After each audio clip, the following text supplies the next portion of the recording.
What is up, guys? Cars Across Texas here today, and as many of you might have already known, I really don't like the Nissan GTR. This is mine right behind me, and it's going away very soon. I actually have it sold, but right now I'm going to tell you why I hate the Nissan GTR.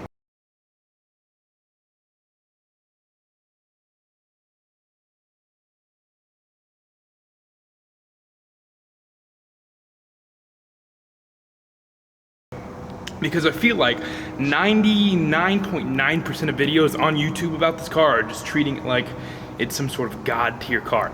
And yes, well, I mean, mine's full bolt-on 85, from anywhere from 60 to 80 grand. 650 horsepower in this car might be a solid performance deal.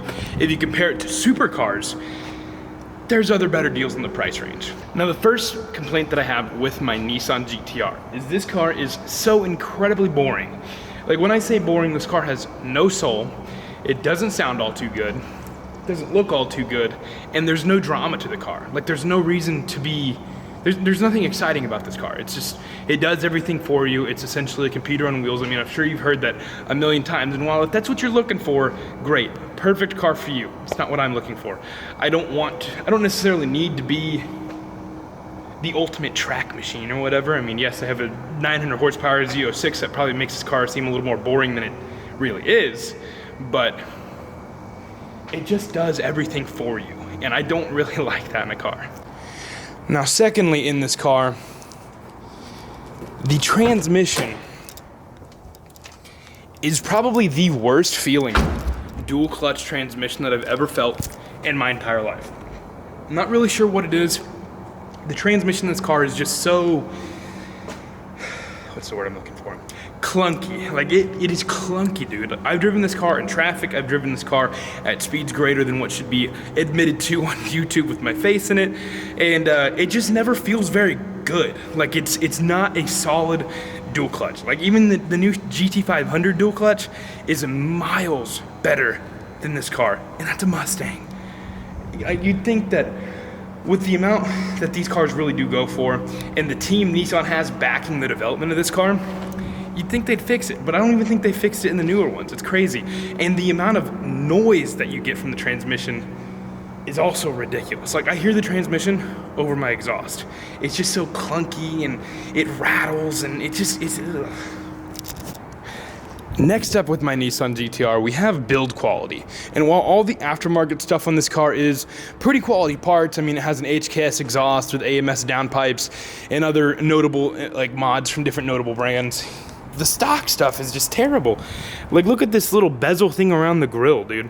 This is normal, I was told. Like, I thought this was just the wrap being bad at first, but I was told this just happens. Which, why does it bubble up and make the car look so clapped out? And then if you want to replace it with like a carbon fiber one, $2 grand. Which is ridiculous in my opinion. But then we go into the inside, and let's get in here real quick. Why does this whole piece move? This whole thing moves, it rattles. Plastic everywhere for a $60,000 plus car used. What is this car, 90-something thousand when it was new? It's a lot of plastic in there. Why does my car have panel gaps like this? Like, these do not match up at all. And this is a clean title car, by the way. It's just ridiculous. This is a 90-something thousand car, brand new, and it's just kind of meh. And now, right now, for a full bolt-on 85 car, you make about 650 horsepower in a GTR, right? The transmission, I mean, as you go up in horsepower and torque, the transmission really doesn't hold that well. Like, they kind of built this car not to be modified, honestly. If I wanted to do much more than what's done to the car right now, I'd have to either build the transmission or go to like a Shep 1 or Shep 1.5K transmission. Which, I mean, if I wanted to go Shep 1.5K, which would handle about, I think, 1,000 horsepower or something like that, maybe 1,000 pound-feet of torque, 15 grand plus labor on a GTR is ridiculous. That's just a transmission alone. And then a turbo kit, if I wanted to be faster, also not cheap.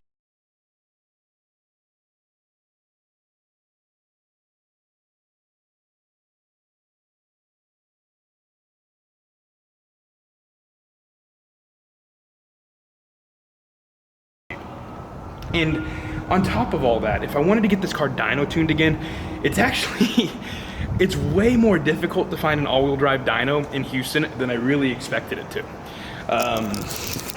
This car is just, it's not worth the money to get it up to where it's actually fast. And yeah, part of me wants to get this car up to be there with the 3,000 horsepower Texas 2K guys, but then again, you look at the builds that those dudes have and they're like $500,000 builds, and I really, I'm not trying to spend that much money.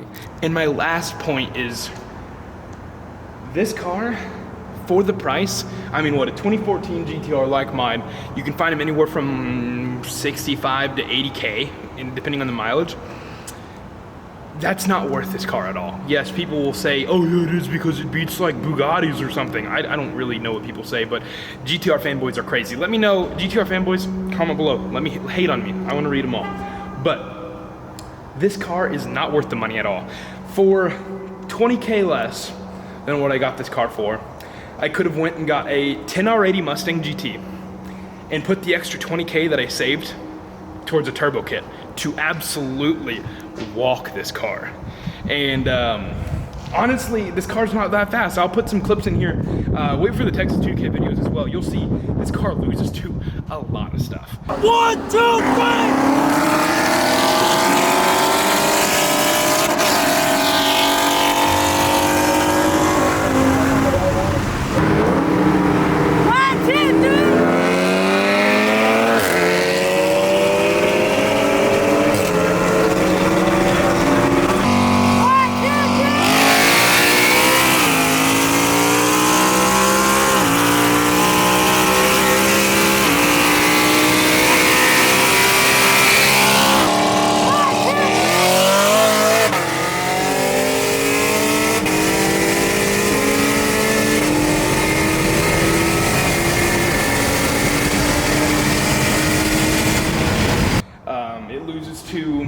Stock cam NA Camaros and everything. And there's a lot of crazy losses that I really probably shouldn't have lost during 2K, and it loses them. I mean, aside from the 10R80 Mustang and building that be fast, you could get a car with more soul and more, that's more fun to drive, like a C7 Z06, a C6 ZR1, a C6 Z06 even, and have a much more fun driving those cars.